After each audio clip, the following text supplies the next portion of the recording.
Welcome into Locked On Phillies. In today's episode, the Phils lose an extra inning thriller yesterday to the San Francisco Giants, would still win the series. And I'll tell you why I don't think that was a bad loss, not at all.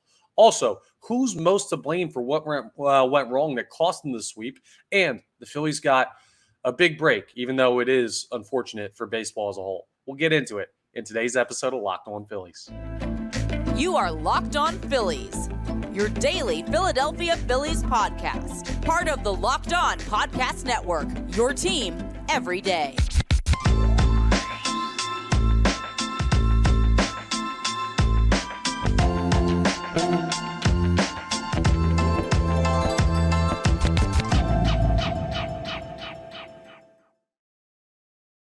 Yes, this is indeed Locked On Phillies. I'm Connor Thomas, your host, Locked On Phillies, part of the Locked On Podcast Network, your team every day. Happy to be here as your host of Locked On Phillies. I'm also a credentialed Philadelphia Phillies media member. You can hear me on the radio, see me on the television in the Philadelphia sports market, talking Phillies baseball, among other things. All that good stuff. Appreciate you checking us out. Make sure you're rating, reviewing, subscribing to the YouTube. All that good stuff you hear me talk about every time. That helps you enjoy Locked On Phillies more, helps me and the folks at Locked On. And everything like that. So I appreciate everyone who's already done that and everyone who's planning to do that. Today's episode is brought to you by Bunches. Download the Bunches app today. And when you do, our friends at Bunches have featured the Locked On MLB Bunch in the Discover tab. You can also click the link in the description or show notes to join the Locked On MLB Bunch community today and chat with your other Locked On Phillies and Phillies in general fans. So go ahead and check that out. I'll tell you more about Bunches coming up. But let's jump into what went on in the final game of the series between the Philadelphia Phillies and the San Francisco Giants, because, man, was it a wild one, especially from the perspective of the Philadelphia Phillies. Now, Alex Cobb was on the mound for the Giants, and he looked really darn good early in this one. His breaking stuff looked awesome, and he was keeping the Phillies at bay early in this one when you look at how the scoring went and everything like that. The Giants once again scored in the first inning. I don't know what's going on right now with the early starts by the Philadelphia Phillies, but they just can't seem to get out of the first inning easily. Wilmer Flores hit a home run off of Michael Lorenzen in the first inning to make it 1-0. Then Wilmer Flores in the top of the third had an RBI single. And believe it or not, you hear that from Wilmer Flores, two RBIs in two at-bats. He wasn't the guy that killed the Phillies. But that'll come up later. So the Phils are down 2-0 already. And then top of the fourth off of Michael Lorenzen again, Paul DeJong. I don't know. He homered to left. Bottom line, that guy killed you. He had a 2-run homer to make it 4-0. More from him later. So the Phillies haven't done anything at all until the sixth inning. And then they finally get to Cobb with back-to-back home runs. Kyle Schwarber hits one out to right field, 386 feet. And then Trey Turner homered to left center, 417. Trey Turner starting to get hot. Kyle Schwarber is starting to hit home runs in bunches. I mean, this team is showing off some power. I love what I'm seeing from the Philadelphia Phillies offense, even though they were quiet earlier in this one. And then in the top of the seventh, Jeff Hoffman comes in and he gives up an RBI double, and it's 5-2. And you're like, just when you started to get runs back, you didn't make it through. Now, actually, before we get there, in the bottom of the sixth, there was an opportunity. Bryson Stott was on second base with 2 outs, and a ground ball got hit to left field. And Bryson Stott hesitated and started to go back to the second base bag, and then went to third and didn't have a chance to score on a play that he might have had a chance to score on, could have made it 4-3, and that would have made a big difference in the ball game when you see what's coming up later on. But here's the deal. I ripped him on social media because it looked like he forgot the number of outs and was like pausing to see if the ball got down.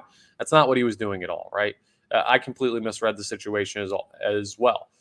What he was doing may have been the right thing from his perspective, because the ball was hit to the backhand side of the shortstop. What you don't want to do is take a difficult play to the backhand side of the shortstop and make it easy by getting thrown out at third for the final out.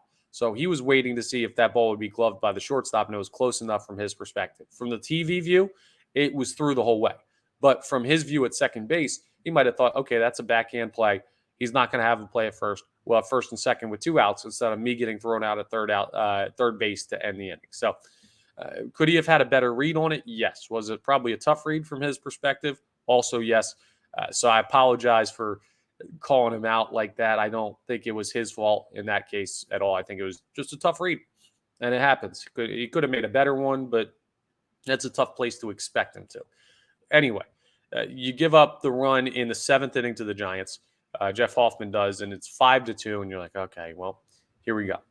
We got to face Camilo Duvall in the bottom of the ninth again, and how many times in a series can an all-star closer blow a save, and this, that, and the other thing? Well, Bryce Harper gets a chance to come up with runners on first and second, and no outs, mind you, no outs when Bryce Harper does this. And he hits a game-tying 3-run home run off the right field foul pole, and everyone went nuts.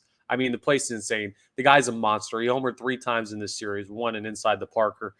Bryce Harper starting to get the power back. If he continues to swing like this year, the Phillies are going to be a monster of a team. He's shown that he's got like the pop back, and if he has that through October, look out for the Philadelphia Phillies. It was a great job by Bryce Harper there, and just absolute heroics by him. He's amazing. I can't tell you a more clutch athlete in the city of Philadelphia right now than Bryce Harper. He's just so darn good. I don't know that I could tell you a more clutch athlete in all of baseball right now than Bryce Harper.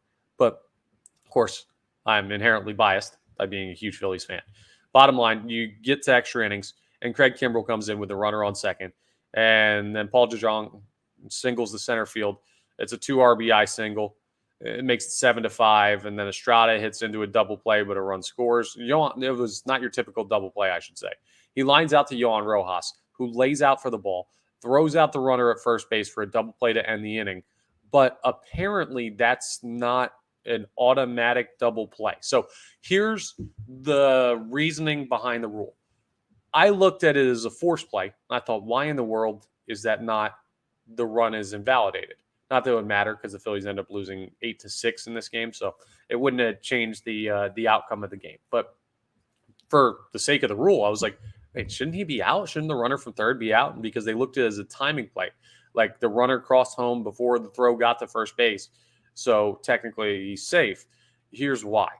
Double plays, you can assume 2 force outs. A play at first, you can assume 1 force out.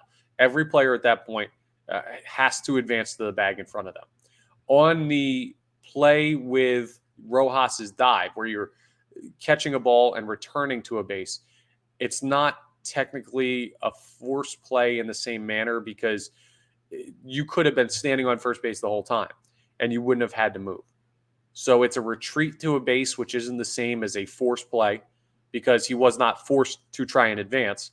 And in that way, it becomes a timing play, if that makes sense. I know it's all convoluted, but bottom line, not only did they get the call right, I get the reasoning behind the rule. Yeah, I just didn't know it at the time. And I think a lot of people didn't know it.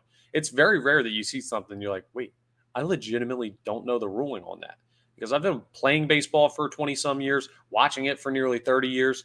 Like, I didn't know the rule. Bryce Harper came out after the game, said he didn't know it either. So we're not alone, folks. But yeah, it led to an 8-5 lead for the San Francisco Giants. Then Mundo Sosa had a nice double down the left field line that almost had enough to get out.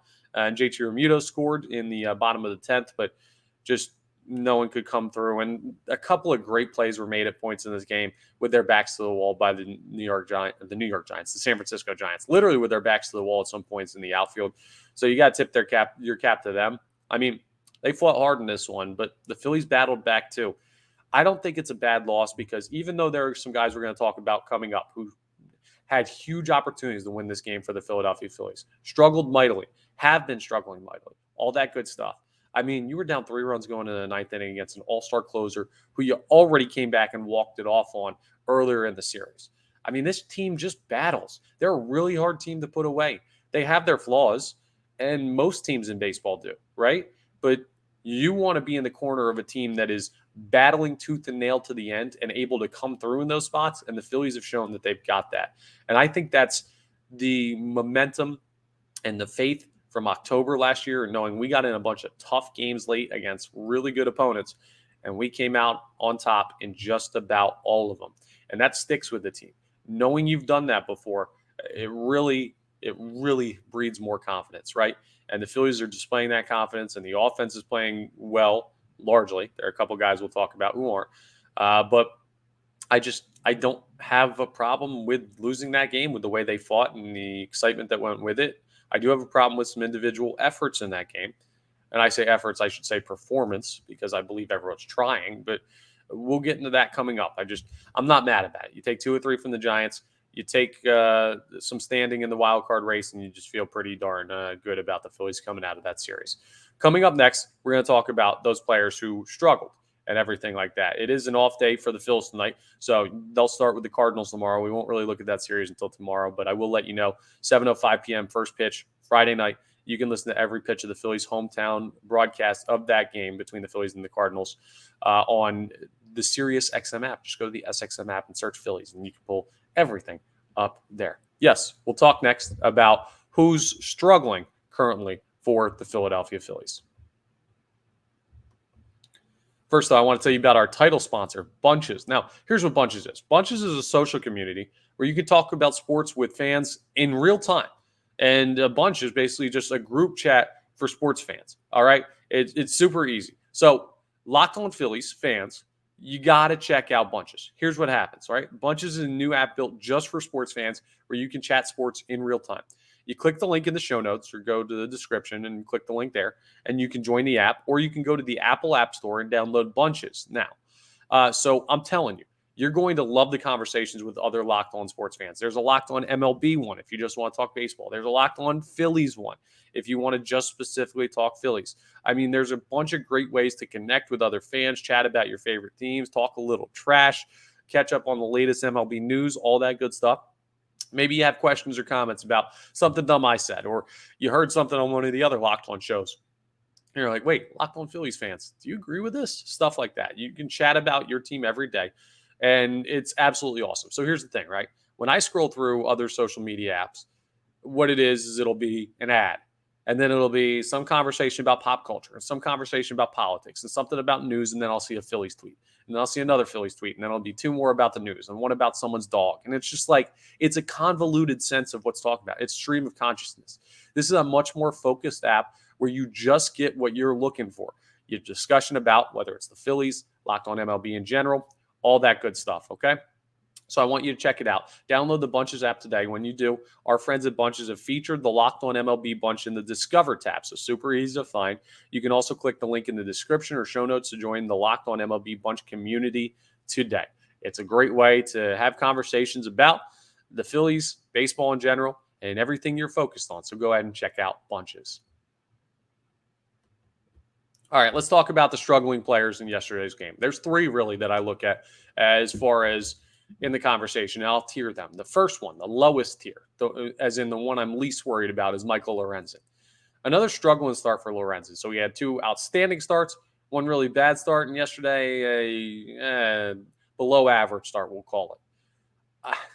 That's kind of, I guess, all we have to go on so far, because I didn't follow him much when he was in Detroit. I mean, I don't really know exactly if he was an up and down guy there. I just know what his stats were when he came to the Philadelphia Phillies. I know he started incredibly hot. That makes this seem a little more worrisome than it probably actually is. I still think Lorenzen's a very good pitcher. Do I think he's the best pitcher on this team? Probably not. But maybe he has the highest ceiling? I don't know. I've seen that Lorenzen is a good enough pitcher that if it comes to it and he gets the ball in a playoff series, I feel very comfortable with him. But I also don't think, and it's right to not think this, that he's going to go out and throw a no-hitter every time.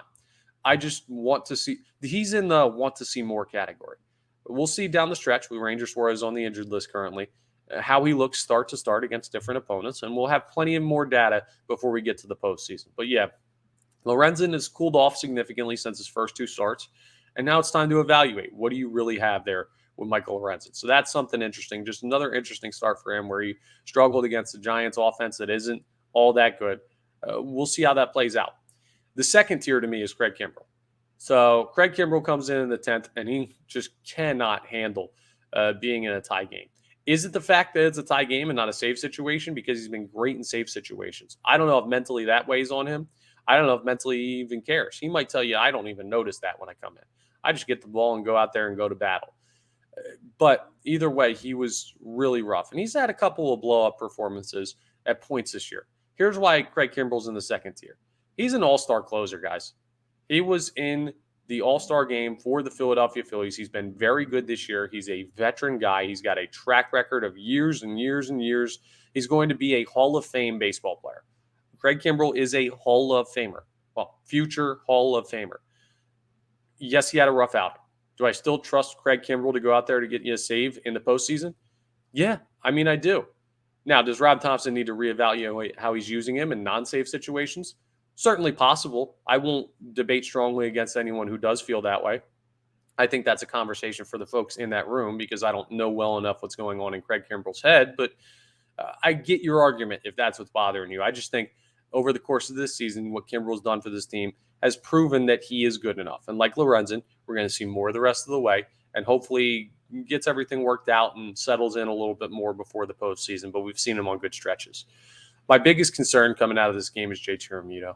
JT has just been in really, really rough shape lately. He looks like he's dealing with some kind of injury. This is not me trying to cut an excuse for JT. I just he's been messing with his leg or his calf or whatever for the past couple games. I mean, he's 0 for 5 in yesterday's game. That's just not good whatsoever. In the game before that, just looking at the box score for what he's doing for the Philadelphia Phillies lately, he's 1 for 4. I mean, so what? 1 for your last 9. Let's just look at the series in general. When we go back to game 1, the Phillies won 10-4, and JT Realmuto was 2 for 4 in that game, so not bad. So he's 3 for, what's that, 8 plus 5? 3 for 13. That's not terrible, but the way he's getting out, it feels like he's getting opportunities in big spots. Very Trey Turner-esque, like I talked about yesterday, how if Trey Turner was still in the slump, that ball he hit up the middle that tipped off Camilo Duvall's glove would have been caught and turned into a double play because that's just the way it's bouncing for him. Well, JT's struggling right now, and big opportunities just seem to find him, and he's just not ready for the moment. He's not recognizing pitches well. He's not having his regular plate discipline. He's not having his regular production. That's an issue. I wonder if he needs a day or two off because he is one of the more utilized catchers in all of baseball. He plays a lot. Garrett Stubbs is not bad. That would be maybe a nice switch up, especially with a home series. We got an off day today. I would give him off in game 1 of your series against the Cardinals, which again comes your way tomorrow night, 7:05 p.m. Eastern Standard Time. You can listen to every pitch of the Phillies hometown radio broadcast of that game on the SiriusXM app. Just go to the SXM app and search Phillies. But you got to do something with JT because he's costing this team big time right now. He cost them in the 9th inning with a chance to scrape across Yohan Rojas from third base and didn't get the job done. I need to see more from JT. He's dragging this offense down while they're trying to heat up, and that's a tough thing. I do believe he can turn it around. No worries about like the long-term stuff, but right now JT's hurting this team, and you still got to make it in the playoffs before you worry about what to do in the playoffs, right? So that's my biggest concern coming out of yesterday's game. And those are my concerns as it stands. But still, like I said initially this episode when we talked about it, I feel good about where the Philadelphia Phillies are coming out of that series. Coming up, we're going to talk a little bit about a break the Phillies are getting coming up and one that may play into the offseason. Well, it will, just maybe for the Philadelphia Phillies. We'll discuss as we continue Locked On Phillies. First, I want to tell you about my friends over at Sleeper. Okay, so tomorrow night, Bryce Harper's homered 3 times in the last 3 games. Do you think he can hit a home run off the Cardinals?